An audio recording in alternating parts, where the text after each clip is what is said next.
What's up, cool people? I'm Matt Conroy, and boy, do I have a doozy for you here. So, I mentioned previously about the whole idea of not feeding division, and part of the reason I say that, especially in regards to not just towing the party line and feeding the whole us versus them political mentality, is because honestly, there are ideas and especially combinations of ideas on both sides that are kind of dumb and don't make a lot of sense logically. Like, they're not very consistent. Now, I must say going into this that, my personal experience living here in Texas, I see a lot more of the basically Republican Party view on a lot of issues. So I'm more aware of the flaws of the logic behind it and the lack of consistency in some of these things. So I'm going to end up saying a little bit more about Republicans than about Democrats, but that's only because of my, current situation and the knowledge with which I go into this. Now, style-wise, I'm going to do this a little bit differently. I'm going to take kind of a page out of Jeff Foxworthy's book, kind of do a slight alteration of his you might be a redneck thing, but I'm going to take it and instead of rednecks, I'm going to talk about saying you might be what I'm going to call a political hypocrite. Basically meaning that your political loyalties are causing you to hold contrary and seemingly conflicting views on things. Let me just get rolling with this to give you some examples. So, first off, if you think that our laws should protect the unborn, but you don't care about actually helping them live decent lives, you might be a political hypocrite. At that point, you're just looking for people to get born, not for them to actually live decently. And especially from the Christian perspective, that's not what we should be trying to do. In any case, if you really care about the children who are being born, then you also want them to have decent lives. Or at least a viable shot at a decent life. But the more people we bring into this world, the more crowded it gets in some areas, the more we have to spread our collected wealth thin, and so the less likely it is that some people will be able to live decent lives. Anyway, I'm not going to belabor that point too much more, but be aware that I am probably going to give some brief explanations for these things, similar to that. On the flip side of that same coin that I just mentioned, if you think our laws should protect innocent people, whether you think specifically from law enforcement or otherwise, but you fully support abortion, you might be a political hypocrite. The unborn are the most innocent and helpless people we have in this world. So why would you not want to protect them? Now, I understand there might be some cases of abortion where there are extenuating circumstances or even procedures that are abortion-like. I'm not saying that every single situation that is anything abortion-like needs to be abolished. But I'm saying it shouldn't be quite so easy. There should be better reasons for it than just, I don't want this baby. Anyway. Moving on to the next one. If you think that criminals should receive their fair punishment under the law, and yet you support officers killing people before they're tried in court, aside from cases of obvious self-defense, you might be a political hypocrite. Nowhere in the law does it say that the correct punishment for a crime is being shot to death by a police officer. Nowhere. And even if that were the case, we have judges to decide what the rightful punishment for the crime is supposed to be in the first place. If we're not giving this person the chance to go through the trial process, then we're not giving them a fair assessment of things.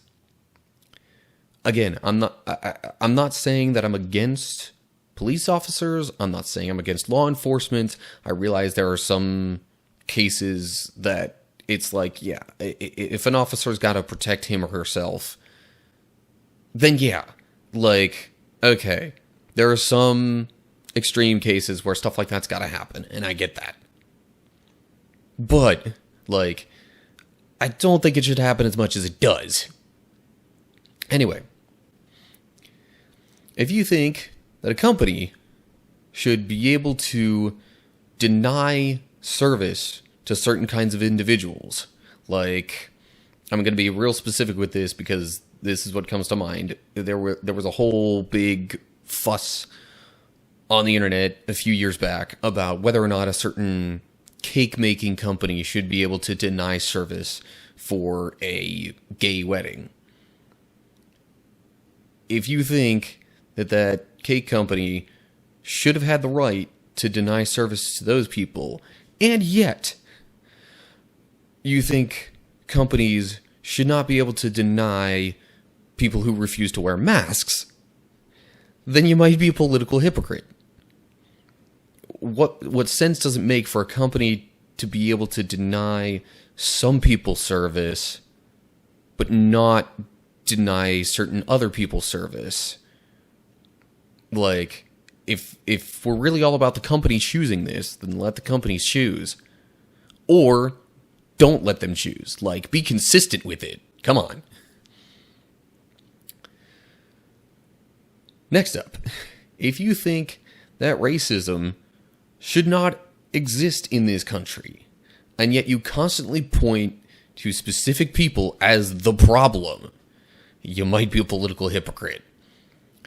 Case in point, the screenshots going around about some of the, like, I don't know what exactly technically was, but, like, basically a lady trying to tell people that, you know, white people are the problem, that they're, like, always going to be racist. Like, isn't that racist in and of itself because you're assuming white people are racist?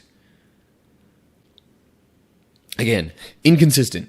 If you think that we should simply respect law enforcement and do what they ask, and that means no people will die under the hands of police officers, and yet you think that we need guns because you're worried about a tyrannical government, you might be a political hypocrite. Like, should we respect law enforcement, or should we be worried about law enforcement enslaving us and, you know, acting tyrannically towards us?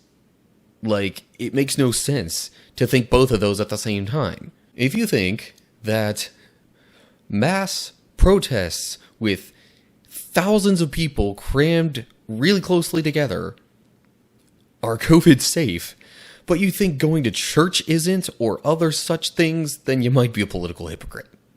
Like, there's no logical consistency in allowing... I mean, look, I realize a lot of people's reasons for saying that the protests are okay has nothing to do with COVID, but there are some who are trying to defend protests as somehow still being COVID safe, even though you've got a bunch of people really close together. There's as much risk there, if not more, than people going to church. So, like, either you think it's a problem or it's not. Be consistent with it. While we're on the COVID idea, if you think that the COVID death rate is so low that we should just ignore it and move on with our lives as if it doesn't even matter, and yet you think mail-in voter fraud is so high that we should worry about it, you might be a political hypocrite. Look up the numbers. In fact, I kind of crunched them myself a little bit, and in order for the rate of mail-in voter fraud to equal the rate of COVID death, even if you take in the whole only 6% of people who died with COVID died purely from COVID, even if you take that into account, you would still need to multiply the mail-in voter fraud rate by like 100 times for it to even come close to what the COVID death rate is. So, you're like believing both of those at the same time, that the COVID death rate is low and yet the mail-in voter fraud rate is high, it is logically completely inconsistent. And I'm actually going to have another video coming up that talks a little more about this. But while I'm on the whole mail-in voter thing, if you think that the United States Postal Service is too much of a tax burden on us, and yet you don't bat an eye at our military budget, you might be a political hypocrite. Have you seen our yearly military budget as of late? It is astronomical. I was actually just in a Facebook discussion with somebody who said that, you know, they were arguing the whole Second Amendment gun rights idea based on the premise of, you know, being worried about a tyrannical government, and my counterpoint was, okay, but what are a bunch of AKs going to do against freaking fighter jets and tanks? And they basically said that, you know, within the Constitution, we are supposed to be granted that ability to have equal firepower, which I don't deny, but in practice, we the people, other than maybe the top 5 richest of us in the entire country, do not have the resources available to meet a multi-$100 billion a year budget. Like, are you kidding me? If you really want to even the scales a bit, reduce the military budget some. But anyway, I'm digressing.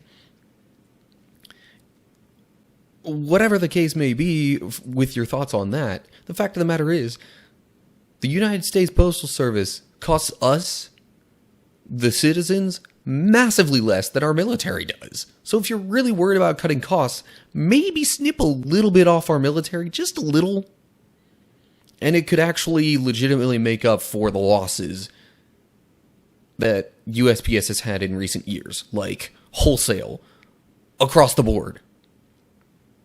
Anyway,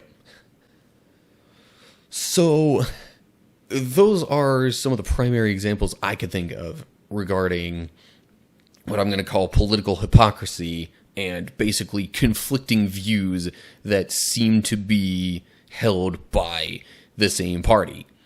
Some of those were on the Republican side, some of those were on the Democratic side. But in any case, both parties have flaws. So you might be thinking, well, if both parties are terrible options, then why don't we just vote third party? And I actually have another video coming up in the next week or two regarding that. So stay tuned, because the wheels have been turning, and I'm kind of almost considering this a little bit of a series, just trying to encourage people to think through their political views, their stances on things, as well as what maybe might be a preferred, or at least somewhat preferred, approach when it comes time to vote this year. But anyway, more on that in the next couple of videos. For now, that's going to do it. So as always, like and share if you enjoyed the video, subscribe and click the bell to get updates when I post new stuff. Look down in the description for info on my other social media pages and how to follow those and interact and all that good stuff. And leave comments below with your thoughts on other combinations of conflicting views that I missed, critiques of what I've said in this, as long as you're being respectful about it and not just like outright attacking people and feeding the whole us versus them, all that kind of stuff. Like, feel free to discuss, but within reason. Anyway, whatever your thoughts are, leave them down in the comments. So that's it for now. Hope you're all doing well. Hopefully you'll tune in next time as I continue this whole, like, election preparation kind of video set. But whatever the case is, until next time, stay cool, people.